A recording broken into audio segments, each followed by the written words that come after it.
여호와의 인자와 긍휼이 무궁하심으로 우리가 진멸되지 아니함이니이다.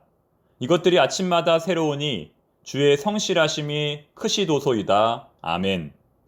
하나님 아버지, 지난밤에도 저희들의 생명을 지켜주시고 맑은 정신으로 새로운 아침을 맞이하게 하심을 진심으로 감사드립니다. 오늘도 주의 말씀과 동행하는 모든 교우들을 축복하여 주시옵소서. 마음과 생각을 주관하여 주시고 기쁨과 감사로 충만하게 하옵소서. 예수님의 이름으로 기도드립니다. 아멘. 샬롬. 지난밤 평안하셨습니까? 오늘은 7월 29일 화요일입니다. 하나님께서 오늘도 우리의 생명과 안전을 지켜주시기를 간절히 소망합니다. 이 시간 주시는 하나님의 말씀은 에스겔 9장 1절부터 11절까지입니다. 하나님의 심판은 갑자기 이루어지지 않습니다.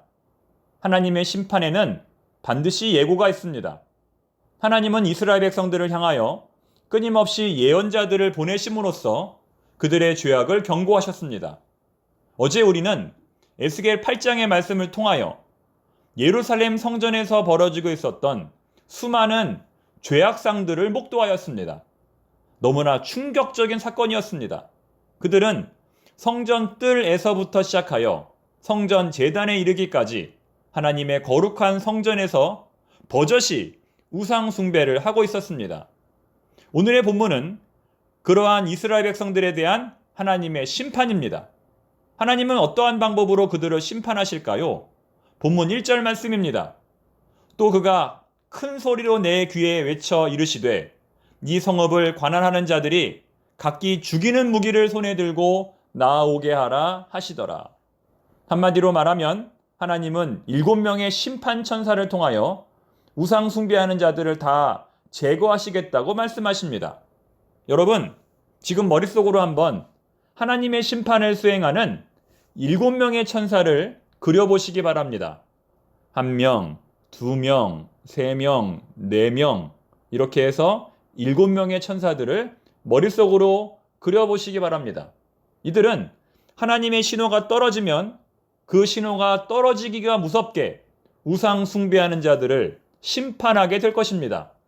어린아이, 노인, 여자 상관하지 않고 다 제거할 겁니다. 그들의 머리와 팔과 다리를 무자비하게 칼로 자를 겁니다. 눈 하나 깜짝하지 않고 이 일들을 행할 것입니다. 그 결과 성전은 피로 낭자하게 될 것이고 시체들로 가득하게 될 것이며 그야말로 지옥이 될 겁니다. 이러한 내용이 본문 7절에 나와 있습니다. 그가 또 그들에게 이르시되 너희는 성전을 더럽혀 시체로 모든 뜰에 채우라. 너희는 나가라 하심에 그들이 나가서 성읍 중에서 치더라. 여러분, 이것이 바로 하나님의 심판입니다. 하나님의 심판은 결코 경고로 끝나지 않습니다. 반드시 일어납니다.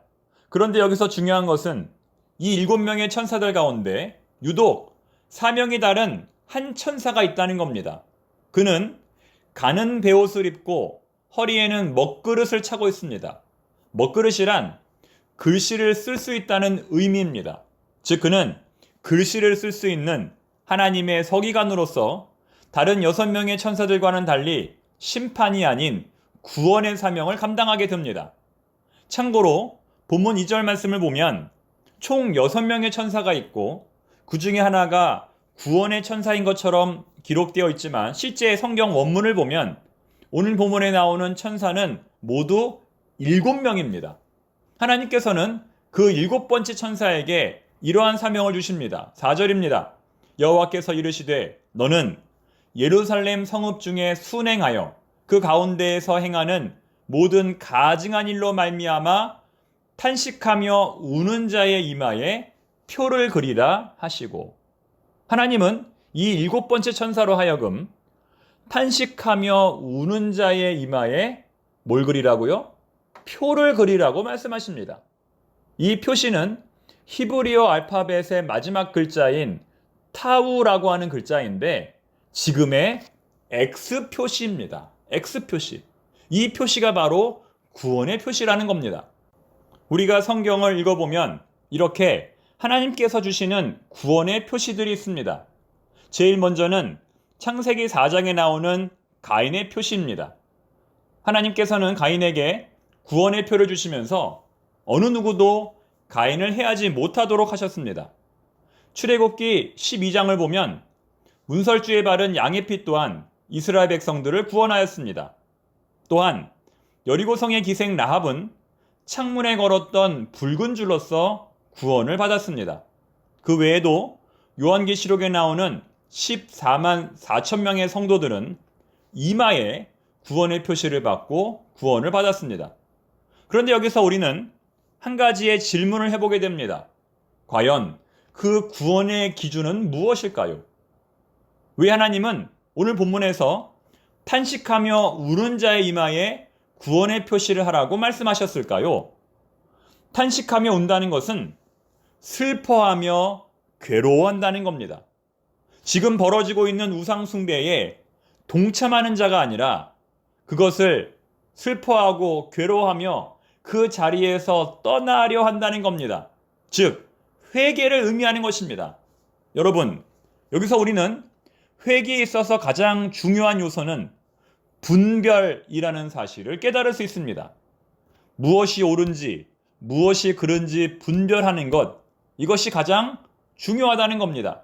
어제 우리는 에스겔 8장을 통하여 이 지구상에서 가장 거룩하다고 여겨지는 예루살렘 성전에서조차 우상숭배가 벌어질 수 있음을 깨달았습니다. 하나님께서 가장 존귀하게 여기는 장소에서조차 우상숭배는 가능하다는 겁니다. 즉, 교회라고 해서 모든 심판과 죄로부터 예외가 될 수 없다는 겁니다. 아니, 오히려 하나님께서는 그 교회로부터 책임을 물으시겠다고 말씀하십니다. 본문 6절을 보면 심판의 첫 번째 대상은 늙은 자들입니다. 그들이 성전 앞에 있는 늙은 자들로부터 시작하더라. 여기서의 늙은 자들은 물리적으로 나이가 많은 사람을 의미하는 것이 아니라 누구일까요?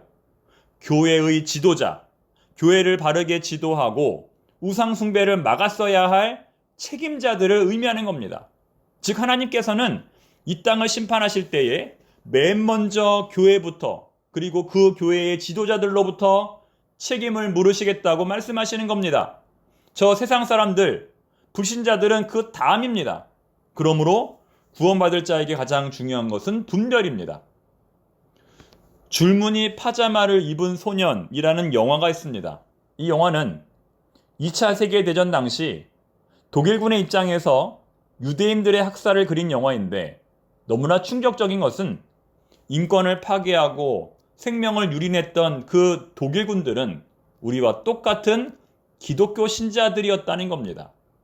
그들은 우리와 똑같이 예배를 드리고 기도를 하고 신앙생활을 하는 신앙인들이었다는 겁니다. 쉽게 말해서 그들은 예수님의 이름으로 살인하고 학살하고 강간했다는 겁니다. 그런데도 그들은 자신들이 잘못된 일을 하고 있다는 사실을 전혀 인식하지 못했다는 겁니다. 사랑하는 교우 여러분, 지금 우리는 어떠합니까? 우리는 잘 분별하고 있습니까? 혹시 우리들도 예수님의 이름으로 누군가를 학대하고 괴롭히고 있는 것은 아닐까요? 분별하지 못하는 열심만큼 무서운 것이 없습니다. 여러분, 여기서 절대로 다른 사람을 떠올리시면 안 됩니다.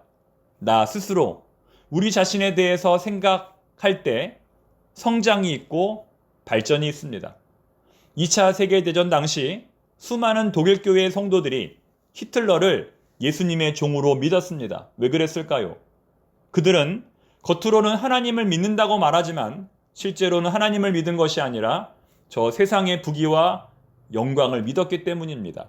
하나님의 뜻이 아니라 내 뜻을, 하나님의 생각이 아니라 내 생각을 주장했기 때문입니다. 이제 말씀을 맺겠습니다. 신앙생활은 고난의 연속입니다.